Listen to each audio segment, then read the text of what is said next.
حسین بانٹ رہے ہیں نجات لے جاؤ۔ میں چپ تھا کہ برباد نہ ہو گلشن کا سکون، میں چپ تھا کہ برباد نہ ہو گلشن کا سکون، نادان یہ سمجھے کہ مجھ میں قوت للکار نہیں۔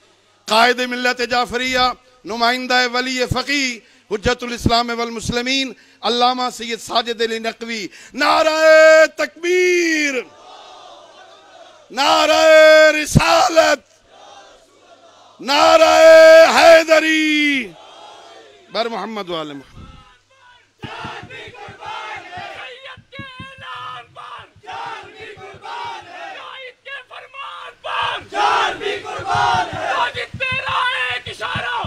اعوذ باللہ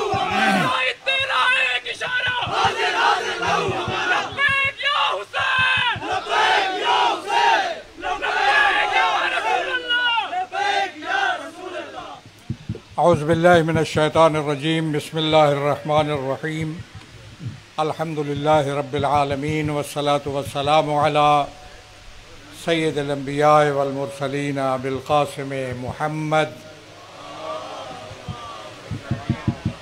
وآلہ الطیبین وصحبہ المنتجبین، اما بعد فقد قال اللہ تبارک و تعالی ان هذه امتکم امتا واحدہ۔ عزیزان گرامی، علماء کرام، میں آپ سب حضرات کو خوش آمدید کہتا ہوں۔ بزرگان کی دعوت پر اور رہنمائی پر اب یہاں تشریف لائے اور یہ جو پروگرام منعقد ہوا انتہائی بر وقت، بر موقع اور ضروری تھا کہ ایسا ایک مشاورتی پروگرام منعقد کیا جائے۔ اس سے پہلے بھی ایسے مواقع پہ اس قسم کے پروگرام ہوتے رہے، شاید آپ کو یاد ہوگا، میں تفصیل میں نہیں جانا چاہتا۔ ضرورت اس بات کی ہے کہ اس مشاورت کے نتیجے میں جو پروگرام، جو تجاویز اور اقدامات طے ہوئے، سامنے آئے، کوشش کریں ہم سب مل کر کہ اس پر عمل کریں، تبھی یہ کانفرنس نتیجہ خیز ثابت ہو سکتی ہے۔ یہ نہ ہو کہ نشستند و گفتند و برخاستند۔ اگر ہم اس سے نتیجہ لینا چاہتے ہیں، کیونکہ آپ سب کو بلایا گیا، سب کی اپنی اہمیت ہے، سب کی رائے کو اہمیت دی گئی اور اس کی روشنی میں یہ جو قراردادیں تھیں یہ بنائی گئیں، اس کی روشنی میں بیانیہ بنایا گیا، لہذا اس پر عمل پیرا ہونے کی ضرورت ہے، بڑے پر اعتماد انداز میں اور بڑے ایک جسے کہتے ہیں من موقع القوت والاقتدار، اپنے آپ کو سمجھتے ہوئے ان باتوں پر عمل کیجئے۔ الحمدللہ تشیع کو اس ملک کے اندر کوئی بڑا خطرہ نہیں ہے۔ موجودہ یہ جو فتنہ ہے اس وقت اٹھا ہے، یہ بھی ایسے فتنے پہلے بھی اٹھتے رہے، اس قسم کے مراحل اور لمحات آتے رہے۔ الحمدللہ ہم ان لمحات سے جیسے سرخرو اور سرفراز ہو کر گزرے ہیں، اب بھی ایسا ہی ہوگا انشاءاللہ، اور یہ فتنہ ناکام ہوگا، فتنہ گر جو ہے وہ نامراد ہوں گے۔ آپ کو یاد ہے کہ اس ملک کے اندر ہم بڑے واضح انداز میں، ہم نے تفصیل میں جانے کا وقت نہیں ہے، چند جملے کہوں گا، ہم نے بہت واضح انداز میں یہ واضح کیا کہ تشیع ایک مکتب ہے، تشیع ایک مکتب فکر ہے، تشیع ایک سکول آف تھاٹ ہے، ایک نظریہ ہے، تشیع قرآن و سنت کی ایک اعلیٰ و عرفہ تعبیر اور تشریح ہے۔ بہت سی تشریح اس ملک کے اندر ہے، میں سب کو مانتا ہوں، تو ان کا اعتراف کرتا ہوں، لیکن تشیع ایک ایک تعبیر ہے اور تشریح ہے، اور تسلسل کے ساتھ اس تعبیر و تشریح کے جو حقائق ہیں، تشیع کا جو روشن چہرہ ہے واضح ہوتا رہا۔ تشیع کے پاس علمی ذخائر ہے، اس کے پاس علماء ہے، مجتہدین ہے، اور ایک تسلسل کے ساتھ محققین و مجتہدین کا سلسلہ جاری ہے۔ 6 جولائی کو یوم نفاذ فقہ جعفریہ ہم مناتے ہیں، اور فقہ جعفریہ کا پروگرام جو یہاں کنونشن ہوا تھا، اس کی میں توجیہ یہی کرتا ہوں کہ جب آپ اسلامائزیشن کرنے چلے تھے تو ہم یہ کہنا چاہتے تھے کہ تشیع میں سکالر ہیں، محققین ہیں، مجتہدین ہیں، ان کی کاوشوں سے، ان کی کوششوں سے، ان کی جد و جہد سے، ان کے استنباطات سے بھی آپ کو استفادہ کرنا چاہیے۔ یہاں کوئی ایک مکتب فکر موجود نہیں ہے، بہت سے مکاتب فکر ہیں، سب سے استفادہ کیجئے، کسی کو نظر انداز نہ کیجئے۔ اس لیے ہم نے یہ واضح کیا، اور اس کے بعد آپ جانتے ہیں ہمیں یہ فخر ہے اس بات کا، اور آج بھی ہم اس کو بیان کرتے ہیں کہ ہم اس ملک کے اندر اتحاد کے بانیوں میں سے ہیں۔ اپنے عقیدے اور نظریے پر بڑی قوت کے ساتھ اور عزم کے ساتھ قائم رہتے ہوئے اتحاد و وحدت کو ہم نے اس ملک میں اس کی بنا ڈالی، بانیوں میں سے ہیں۔ پڑھ لیجئے متحدہ مجلس عمل جو بڑی دینی جماعتیں ہیں، جس کے اندر 5 بڑی دینی جماعتیں آج بھی موجود ہے، غیر فعال ہے، اس کا اعلامیہ اسلام آباد پڑھیے، اس کے اندر کس انداز میں ہم نے وحدت اور انداز کو وہاں وحدت اور اتحاد کو اجاگر کیا۔ تشیع اس کا ایک حصہ ہے، 5 بڑی دینی جماعتوں میں سے ایک ہے۔ یہی وجہ تھی، لمبی بات ہو جائے گی، جب میں گرفتار ہوا تو اس وقت اگر اسمبلی میں آواز اٹھائی میرے حوالے سے اور میرے حق میں، اگرچہ تو دنیا میں حتیٰ کہ تیونس سے اور فلاں سے جہاں اسلامی تحریکیں ہیں سب نے آواز اٹھائی، پاکستان کے اندر آواز اٹھی تو متحدہ مجلس عمل کی طرف سے کہ یہ، حالانکہ جو لوگ جن کے جرم میں یا الزام میں یا فلاں میں گرفتار ہوا تھا، وہ شاید ان کے ہم مسلک بھی ہوں کسی حوالے سے، لیکن ہمارے حوالے سے انہوں نے آواز اٹھائی کہ یہ اقدام اور یہ گرفتاری غیر قانونی ہے۔ اس لیے میں سمجھتا، اور ملی یکجہتی کونسل آپ جانتے ہیں سن 95 سے ملی یکجہتی کونسل اب تک اس کے بھی ہم بانیوں میں سے ہیں، اور اس میں اب تمام دینی جماعتوں اور گروہوں کے ساتھ موجود ہیں، آج بھی ویسے ہی موجود ہیں۔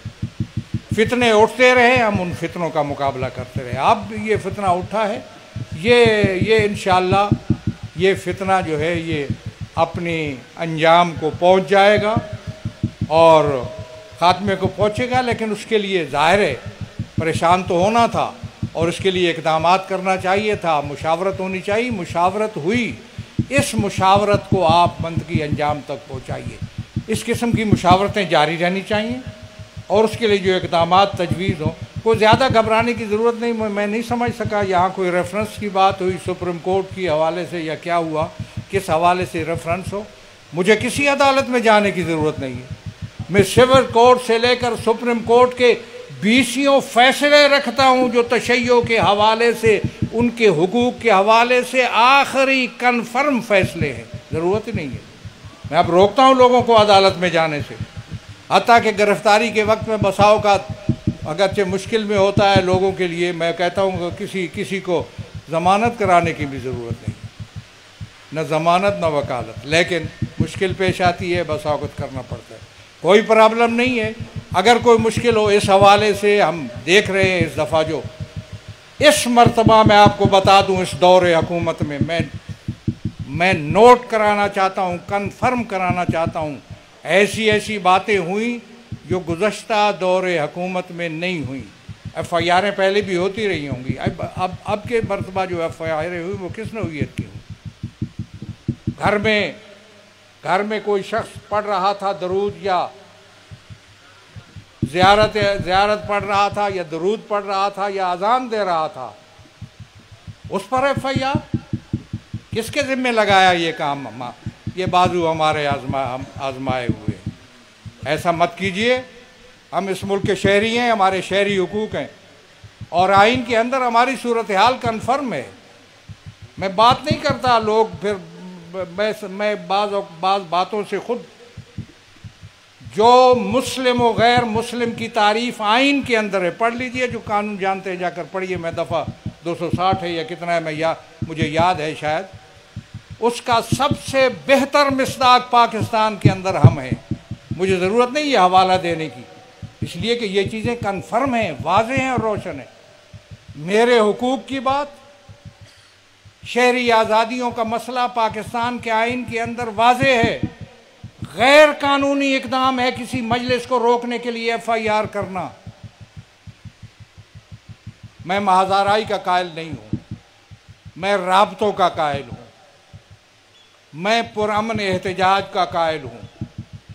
میں محض آرائی نہیں چاہتا اس ملک کے اندر، یہ ملک محض آرائی کا متحمل نہیں ہو سکتا، ورنہ جتنا بڑا اجتماع ہم بلا سکتے ہیں شاید کوئی مکتب فکر اتنا بڑا اجتماع نہ بلا سکتا ہو۔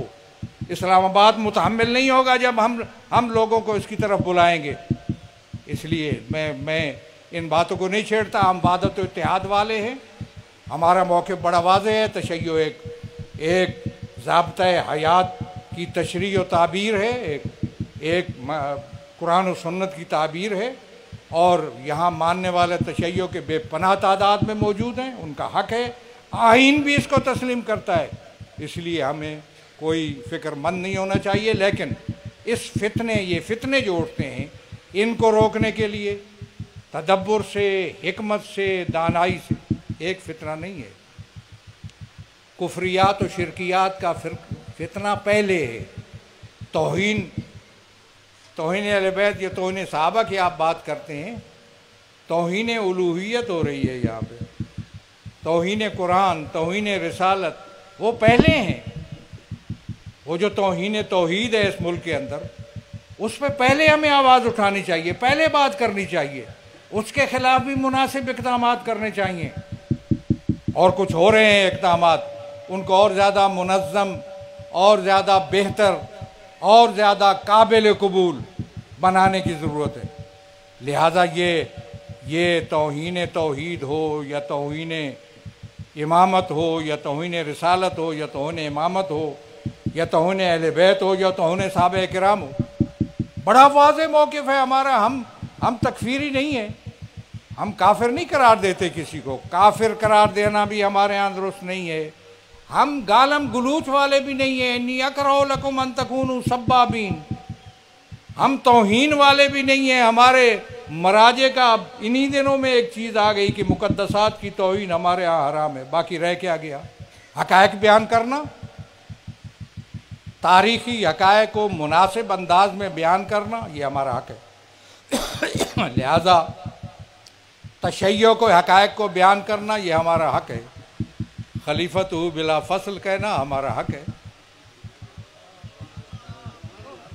تو اس لیے میں سمجھتا ہوں کہ ہم اپنے حقوق کا تحفظ مانگ نہیں رہے ہیں، متوجہ کر رہے ہیں کہ ہمارے حقوق کا تحفظ کیا جائے، اس سے مسائل پیدا ہوں گے ملک کے لیے۔ ہم ان لوگوں کو جو فتنہ انگیزی کر رہے ہیں وہ ایک تکفیری گروہ ہے۔ اہل سنت کی آپ بات کرتے ہیں، کہہ رہے تھے کہ 90% یا کتنے فیصد جو ہیں وہ ہم سے اب تھے اور جدا ہو رہے، میں ان کی بات کو مانا ہوں۔ خورشید انور جوادی صاحب کہہ رہے تھے اس لیے کہ اب اس فتنہ کچھ بعض باتیں میں کر نہیں سکتا۔ یہ جو حالات گزرے ہیں، ان حالات میں صورتحال ایسی رہی کہ ان لوگوں کو اکٹھا کرنے کے لیے کوششیں کمزور رہیں۔ کچھ اور وجوہ ہیں جو میں بتاؤں گا۔ کوششیں ہونی چاہیے اور تیز تر کرنا چاہیے، کیوں ہم سے جدا ہوں لوگ۔ تمام مکاتب فکر کے جو مستند لوگ ہیں وہ ہمارے ساتھ ہیں۔ یہ کوئی گروہ ہیں جو کاروباری ہیں، اور میں اس کو کوئی بیرونی سازش ہوگی، ابھی تک میرے پاس تو اس کا کوئی ثبوت نہیں ہے۔ ثبوت ہوگا تو میں بین الاقوامی یا بیرونی سازش سمجھوں گا۔ میں یہاں اس کو مقامی مسئلہ سمجھتا ہوں۔